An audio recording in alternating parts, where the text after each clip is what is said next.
Bismillahirrahmanirrahim. Assalamualaikum warahmatullahi wabarakatuh.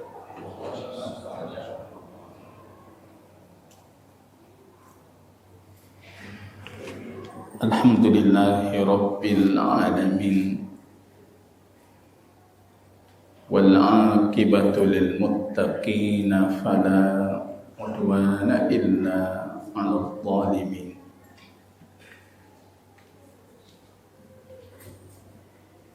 Asyhadu an la ilaha illallah wahdahu rabbi la syarika lahu wa asyhadu anna Muhammadan abduhu wa rasuluhu safiyyuhu min khalqihi wa khaliluhu Muhammadin sallallahu alaihi wasallam wa ala alihi wa sahbihi ajma'in. Amma ba'du, ikhwatal iman, a'azzani Allah wa iyyakum jami'an.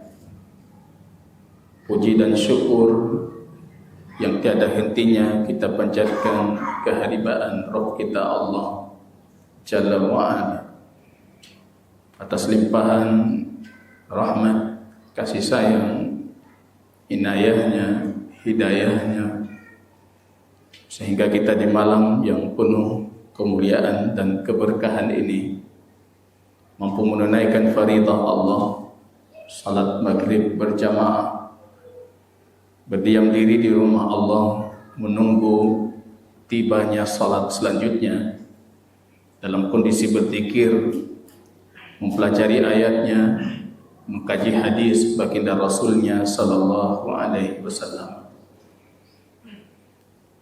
Kaum muslimin dan muslimat sidang jamaah salat maghrib yang Allah muliakan, dengan izin Allah Ta'ala kita lanjut kembali kajian hadis kita terhadap kitab kecil yang kami namakan dengan Ummahatu al-Abwab min Hadiyi Sayyidil Ahbab.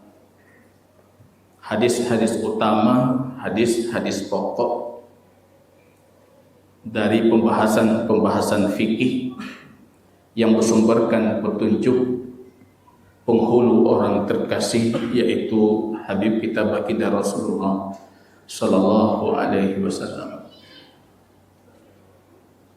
Nikmatnya belajar hadis, karena kita tahu dengan belajar hadis itu apa yang dilakukan oleh Habib kita baginda Rasul, ataupun apa yang dikatakan, disabdakan oleh Rasulullah sallallahu alaihi wasallam. Tentunya ini kembali keutamaannya kepada para ulama kita ahli hadis yang punya kontribusi besar dalam mengumpulkan hadis-hadisnya baginda Rasulullah sallallahu alaihi wasallam, sehingga hadis itu sampai di tangan kita tanpa perlu bersusah payah mencarinya, bersusah payah memvalidasi kesahihan dan kebenaran hadis itu. Berbeda halnya dengan Quranul Karim, kita cuma mengkaji maksud daripada ayat, karena kesahihan kebenaran ayat itu dinukilkan secara mutawatir, tidak mungkin salah. Kalau hadis dhanniyatis subuti wa dhanniyatid dalalah, kita kaji dulu kesahihan keberadaan hadis itu, kemudian kebenaran pemahaman terhadap hadis. Dua yang perlu dikaji. Jamaah kaum muslimin yang Allah muliakan, terutama kitab atau kutub kecil ini mengumpulkan 100 hadis baginda Rasul yang berkaitan dengan ibadah dan hukum-hukum harian. Dan hadis yang dipilih pun hadis yang dijuluki oleh para ulama sebagai Ummul Bab, hadis induk dalam pembahasan fikih tertentu. Dengan izin Allah Ta'ala, kita lanjutkan di faslun fi bayani sifati ghuslin nabiyyi sallallahu alaihi wasallam. Pembahasan atau subtema tentang sifat tata cara mandinya baginda Rasulullah sallallahu alaihi wasallam. Cara mandi baginda Rasul. Berarti jamaah kaum muslimin secara tidak langsung kita berpindah tema dari pembahasan hadas kecil, wudu atau tayammum, menjadi pembahasan hadas besar atau junub wal janabah. Ini hukum seputar junub dan kewajiban mandi atas kondisi junub. Ini kebutuhan yang sangat penting bagi seorang muslim. Karena tidak mungkin dari kita atau sangat jarang secara uruf orang tidak mengalami kondisi junub. Ini pasti kita lalui, pasti kita lewati. Wal janabah al-junub, asal katanya junub itu berarti al-bu'ad, jauh, jauh. Ada yang mengatakan kata junub itu lahir dari karena kondisi biologis atau kondisi keberadaan akramakumullah air mani yang jauh dari tempat seharusnya. Seharusnya itu berada di sulbi dan tiba-tiba air itu berpindah dari tempat seharusnya, akhirnya jauh. Atau kondisi junub itu menjadikan kita jauh dari hal-hal yang sebelumnya kita dibolehkan melakukannya. Baca Quran kan, melakukan ibadah tertentu kan, tapi dalam kondisi junub rupanya kita disyariatkan untuk menghindari ibadah-ibadah tertentu yang sebelumnya boleh. Maka lahir kata al-junub wal janabah. Ini hukum yang sedang kita kaji jemaah. Tanpa kita kaitkan pun dengan penelitian ilmiah dari sisi medis kan, dari sisi psikologi ilmu kejiwaan pun, syariat junub ini kalau dibandingkan dengan syariat junub yang ada di agama-agama lain, kita dapati syariat Islam itu paling sempurna, paling sesuai dengan fitrah manusia, paling sesuai dengan ilmu medis modern, dan terlepas dari itu semuanya itu bernilai ibadah. Ya, ini tujuan kita belajar, bukan cuma sebatas tahu cara mandi. Ya, mandi itu sederhana. Hadis tayamum yang kita kaji kemarin hari, hadis Abi Sa'id Al-Khudri, ketika dua pemuda yang datang ke masjid baginda Rasul dalam kondisi bertayamum. Yang satu ikut mengulangi salat, yang satu berdiam diri tanpa mengulangi salat. Nanti tiba-tiba dalam hadis yang panjang itu, hadis Abu Daud, didatangkan air untuk baginda Rasul. Rupanya saat itu kondisi Rasul dan para sahabat pun kekurangan air. Ketika air itu didatangkan, baginda Rasul meminumnya. Wa arwa Rasul, arwa itu kenyang dari minuman. Kalau belum setek bahasa Indonesia hana. Kita kenyang makan, kenyang. Kalau kenyang minum, bahasa Indonesia kenyang sih. Jadi nggak ada dalam bahasa Indonesia. Begitu miskinnya bahasa kita. Nah itu bunting Ustaz, bunting lain loh.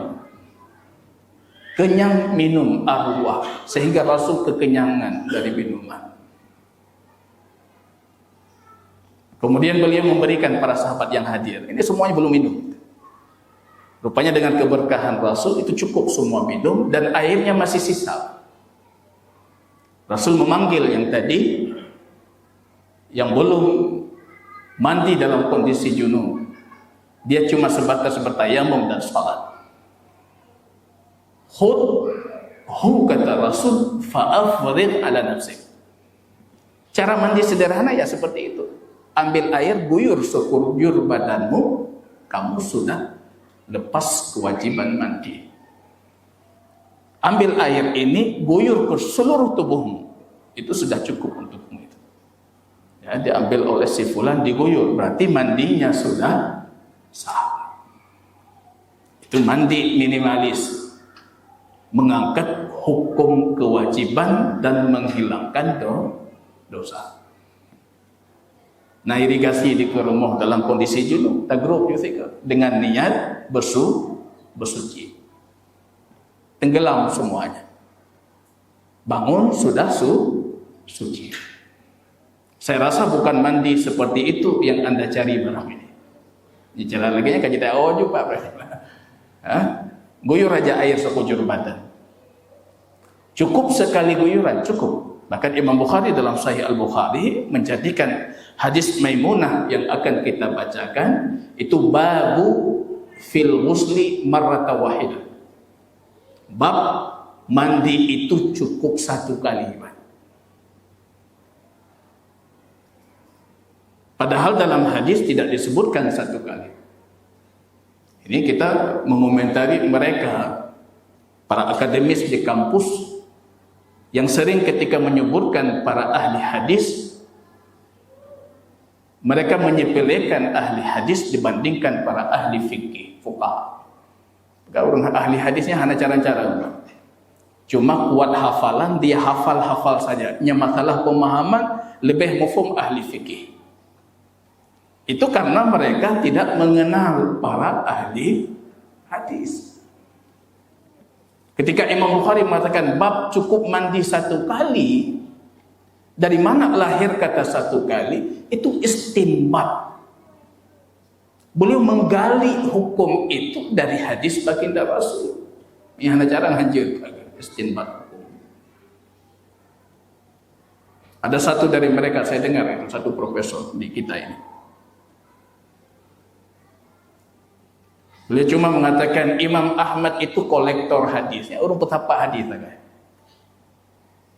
Tapi kalau Imam Syafi'i mufhum hadis.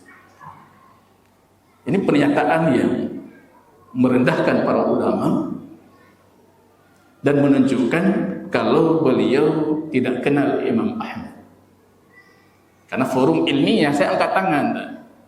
Dalil Anda apa itu? Buktinya apa? Kok keluar statement seperti itu? Beliau mengatakan Imam Ahmad dalam satu hukum kadang-kala beliau mengatakan A, sehingga berpegang B, C, D. Tidak konsisten. Saya balik menimpali mengomentari mengatakan itu justru menunjukkan beliau berilmu, mengkaji terus, mengkaji lagi, rupanya lebih kuat pandangan B, mengkaji lagi, lebih kuat pandangan C. Menyahana ilmu kan kita mengetahuinya juga. Hana mengubah-ubah juga atas tadi. Ini jamaah kaum muslimin. Kalau kita berbicara tentang mandi minimalis, baik itu untuk mandi wajib junub orang hidup atau mandi orang meninggal. Orang meninggal mudah sekali memandikan. Hilangkan najis. Dengan cara hilangkan najis, kita naikkan badannya, kita tekan perutnya. Hilang najis, guyurkan air sekujur badan. Sudah sah. Kewajiban mandi sudah jatuh. Jadi yang meninggal orang cik ke hendak payah hidup kuimu. Apa meninggal orang cik payah hidup kuimu.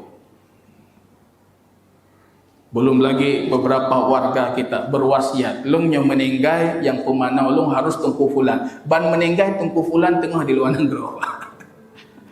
Rak karak kamu tahu kampung ya. Yang meninggal harus umi dari daya pula. Rupanya umi tengah ke umrah. Baik Nabi wasit yang memberatkan ahli keluarga, apalagi berkaitan dengan kematian.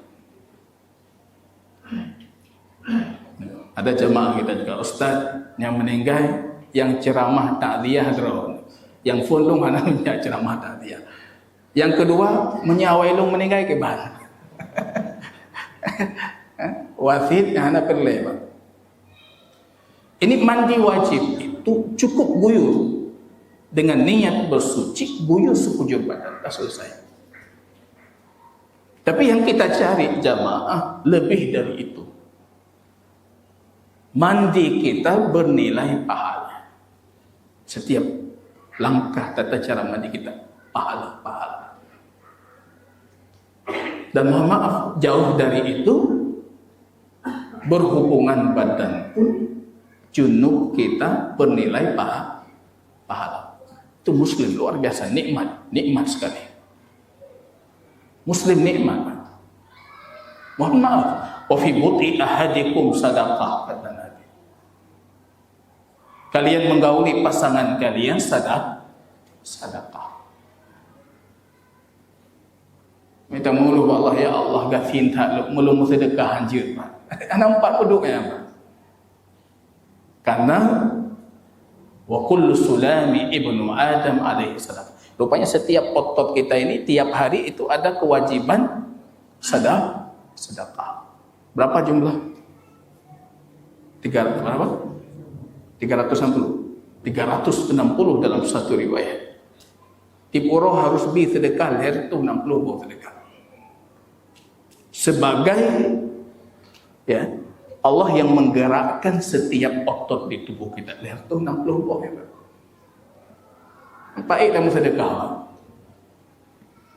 3 lewat celeng masjid, bangka 2 ke katakanlah dia. Nya bukan lewat lo. Leher itu 60. Tapi Allah jadikan rupanya itu bernilai sedekah semua.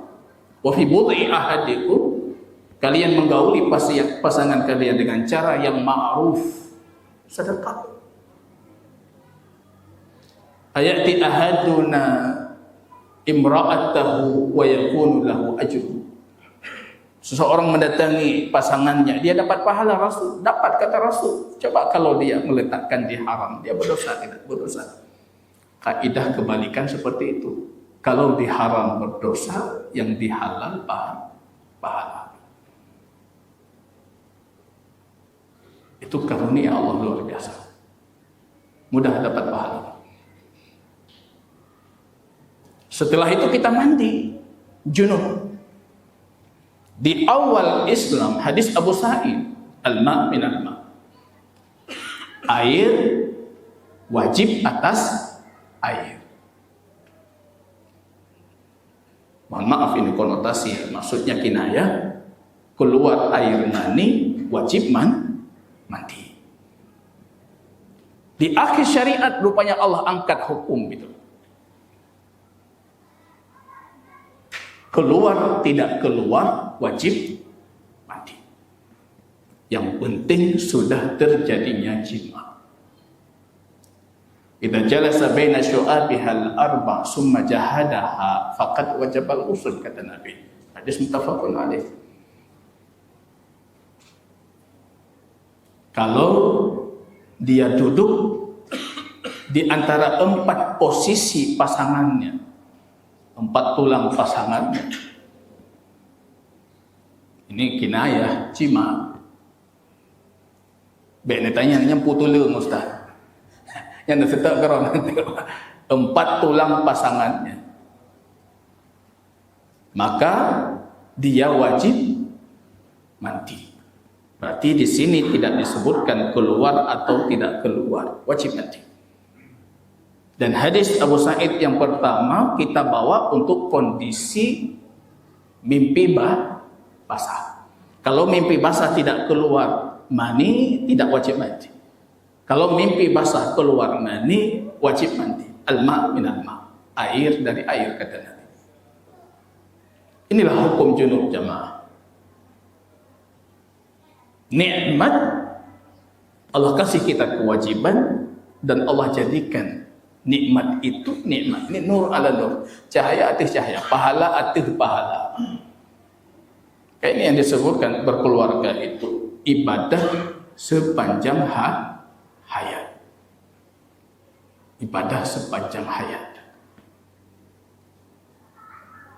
Anda dalam kondisi tertentu bisa meninggalkan itu kalau sekiranya Anda bisa menghasilkan ibadah yang lebih besar dari itu. Loh, hana rencana makawin jud, tapi belage Ibnu Taimiyah. Hana rencana makawin jud, lagi Imam Tabari. Kita hitung si urau dari urafun lahir 5 halaman betulis buku. Dari hari pertama dia lahir, kalau kita bagi karyanya, kita bagi dengan umur dan harinya, itu per hari 5 halaman dari bandahir gitu. Imam Nawawi, banyak para imam kaum muslimin tidak menikah, boleh, tapi menghasilkan kebaikan yang lebih besar dari itu. Karena kondisi menikah itu memang kadang-kala menghalangi kita dari beberapa kebaikan. Nabi pernah mencium cucunya Hasan, dalam riwayat cucunya dari Zainab. Innakum tubakhilun wa tujabbinun wa tujahhilun.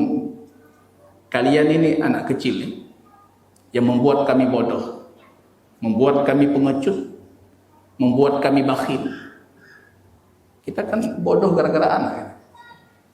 Kena tajak kajian kayak tarik baki, dibek ni jalan.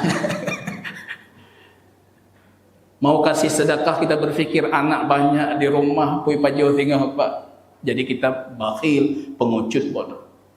Tapi kata Nabi, wa innakum raihanullah. Kecium dari Rasulullah. Tapi hurung rona, wangian yang dikirim oleh Allah, yang terus minta kita cium. Dumna ni pelaku lehana, kita tak cium. Boleh Anda tinggalkan itu, selama Anda bisa menghasilkan kebaikan yang besar. Berkeluarga itu penting, ibadah sepanjang hayat.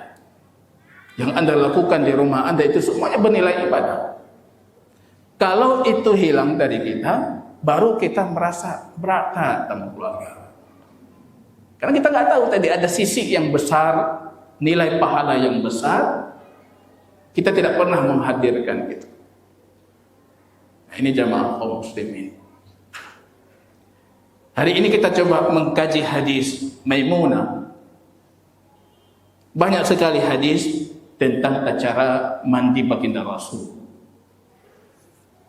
Ada hadis Aisyah, ada hadis Maimunah, ada hadis Ummu Salamah. Kalau kita telusuri lebih detail lagi, hampir semua istri Nabi itu meriwayatkan tata cara mandi Rasul. Semua punya riwayat. Dan hampir semua riwayat itu di antara para istrinya berbeda tata cara. Pasti na beda, membacut na beda. Ini menunjukkan kita tidak bisa mengklaim kalau tata cara yang kita bacakan ini satu-satunya sunnah Rasul dalam tata cara mandi. Le cara.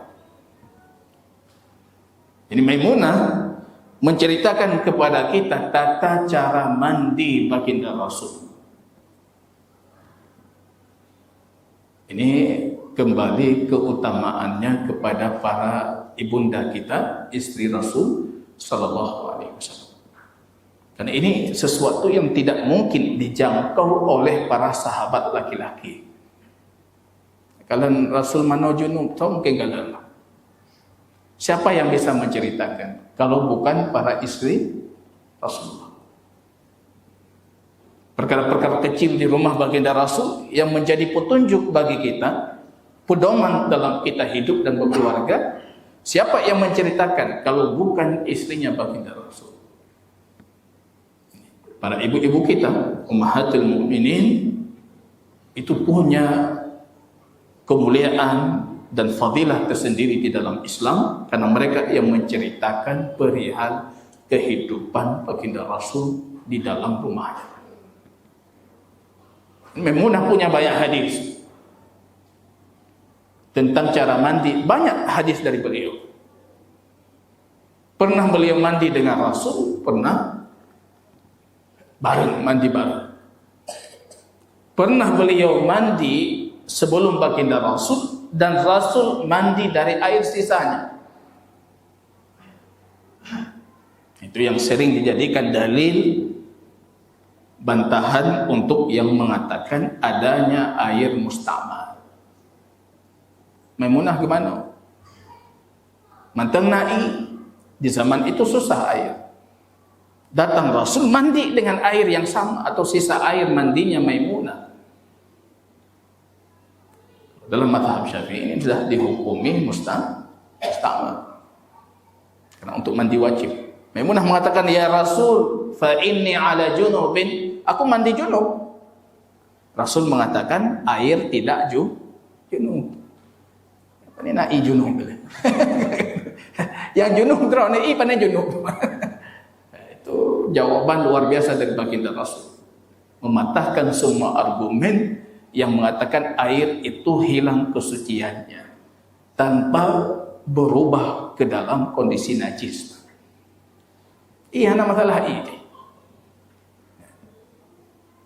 Maimunah punya banyak tata cara mandi yang beliau riwayatkan. Kadang-kadang gimana orang Rasul? Pernah baginda Rasul melarang kita mandi dari sisa air pasangan. Kenyataannya baginda Rasul melakukan. Berarti larangannya bukan larangan sifatnya haram. Ini haram mungkin kepukul. Berarti ini sebatas tanzih, makruh. Ketika butuh terhadap air, hukum makruhnya hilang. Jadi mubah. Karena karahah itu terangkat dengan masyaqqah, ada beban, ada kebutuhan. Itu pernah dilakukan oleh baginda Rasul sallallahu alaihi wasallam. Kita menyimak apa yang disebutkan oleh Maimunah, ummahatul mukminin, termasuk sabiqin al-awwalin dalam Islam. Maimunah, semeninggalnya Khadijah radhiyallahu taala anha, yang pertama kali dinikahi oleh baginda Rasul, Maimunah. Ini dari semua istri baginda Rasul, ini paling senior secara umur. Bahkan di penghujung hayatnya baginda Rasul, jatah malam beliau itu beliau berikan kepada Aisyah. Belum kata juga Aisyah. Ini jamaah kaum muslimin rahimani wa rahimakumullah taala. Qala satartu an-nabiyya wa huwa yaqtasil min al-janabah. Ini hadis versi ringkas Bukhari Muslim. Kalau kita merujuk ke versi yang lebih detail, rupanya Maimunah menyiapkan air dan kain untuk menutupi Rasulullah mandi. Gepu siap ijah kain. Ini penting. Tanya buang hajat dulu, masalah air nanti tak fikir. Selesai lega badan kita buang hajat, baru mau pikiran pada coi yuk pajanai. Mati listrik ke barok.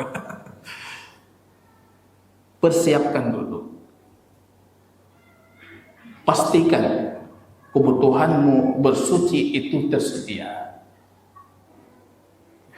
Ini baginda Rasul mengajarkan kita itu. Maimunah mempersiapkan air, mempersiapkan kain. Untuk Rasul bersuci, mandi dalam kondisi junub, dan menutupi baginda Rasul supaya tertutup tempat mandinya Rasulullah. Beliau mengatakan satartun nabiyya sallallahu alaihi wasallam wa huwa yaqtasilu minal janabah. Aku menutupi baginda Rasul. Dalam satu riwayat, ataitu lin Nabi sallallahu alaihi wasallam ghuslan wa satartuhu wa huwa yaqtasilu minal janabah. Aku membawa air untuk baginda Rasul dan aku menutupinya. Ini khidmat ya. Ini teladan bagi para ibu-ibu kita, para ummahat. Sebenarnya ini yang dimaksud komitmen muasyarah bil ma'ruf yang disuruh dalam Al-Quran, wa ashiruhunna bil ma'ruf. Ya, saling berinteraksi dengan kondisi yang baik. Teori nang mana tayo yang bersiap. Kita yang mandi, istri yang menyiapkan. Ini kecil dalam sudut pandang kita, tapi besar di maslahat syariah. Wa ashiruhunna bil ma'ruf. Saling tolong menolong, saling berinteraksi dengan kebaikan. Ini bahaya kita di rumah itu udah kata pilah-pilah aja. Nyo tugas lu, nyo tugas ron. Berarti itu bukan muasyarah.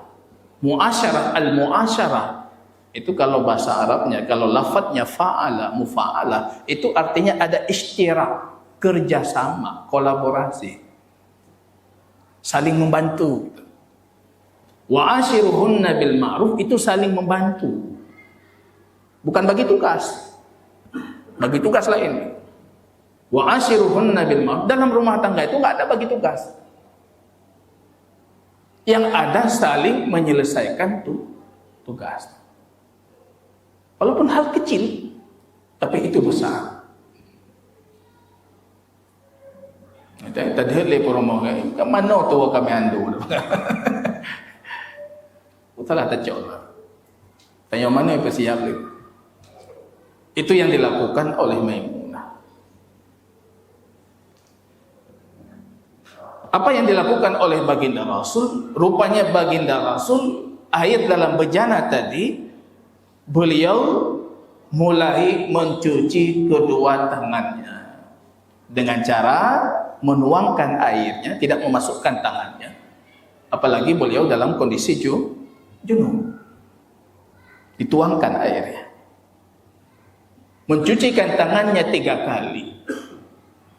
Seperti lumrahnya baginda Rasul, baik ketika beliau ingin berwudu atau ketika beliau bangun tengah malam. Ini tradisi Rasul, istighfar. Tanya tarah jarah sih Pak. Tapi cuci tangan kita tidak bernilai pahala. Rasulullah gerah jarah. Tapi ketika kita cuci tangan, kita niatkan ini iktidak bi Rasul. Saya meniru baginda Rasul, mencontoh baginda Rasul. Yang tarah jarah apa pahala Pak? Bukan anjuran WHO. Bukan anjuran dinas kesehatan, bukan anjuran dokter, tapi karena Rasul menuntun kita melakukan itu, kita cuci tangan dengan cara istighfar. Air kita tuang, bukan kita masukkan tangan kita ke dalam tempat air, tapi kita tuang. Kalau ada gayung berarti diambil dengan gayung. 3 kali baginda Rasul mencuci kedua tangannya. Summa sabba biyaminihi ala shimalihi.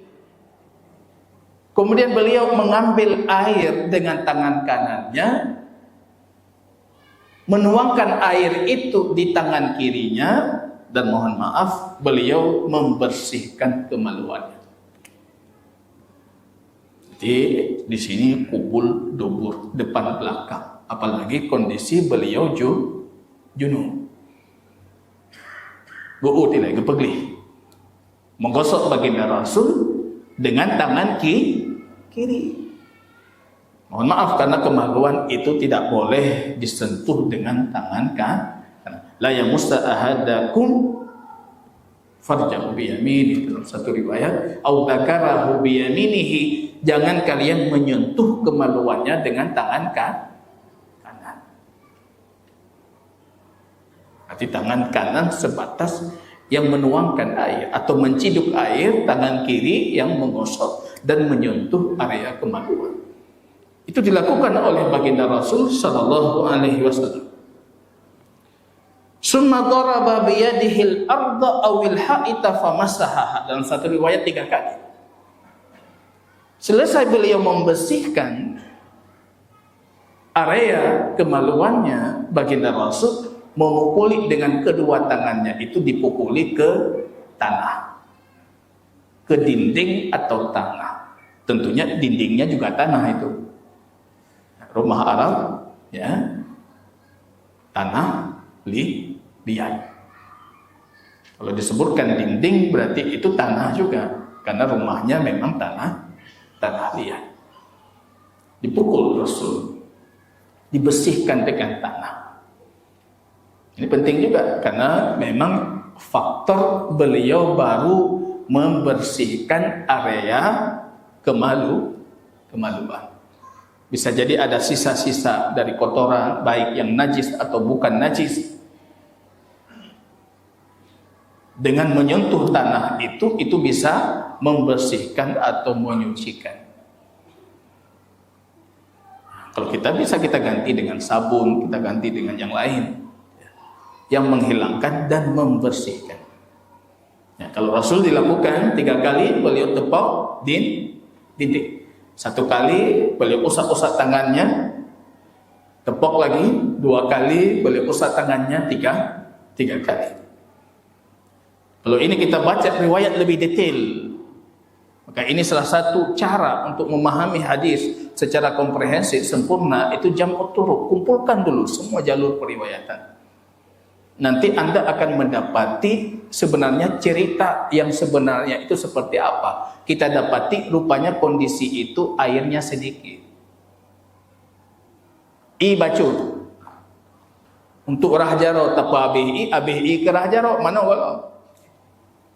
Tapi nanti kita dapati di hadis, beberapa hadis Aisyah, airnya banyak. Baginda Rasul tidak menopok tangannya ke dinding atau tanah. Nanti itu kita sesuaikan dengan kondisi. Ada air, ada sabun di rumah, ada yang bisa membersihkan atau bahkan lebih jauh membersihkan dibandingkan yang dilakukan oleh baginda Rasul. Kita mendapatkan sunnah itu dengan pengganti yang kita sebutkan tadi. Jadi yang mana yang minta tanah lah ya kalau ilmu. Yang belum merumpak sunnah 100% berarti minta tanah lah. Nah, wallahu taala a'lam bissawab. Kali kita lanjutkan penjabaran sifat mandinya baginda Rasul berdasarkan hadis Maimunah dengan izin Allah di pertemuan selanjutnya. Kita buka pertanyaan nanti di sesi kedua saja. Subhanakallahumma wa bihamdika asyhadu an la ilaha illa anta astaghfiruka wa atubu ilaik. Assalamualaikum warahmatullahi wabarakatuh.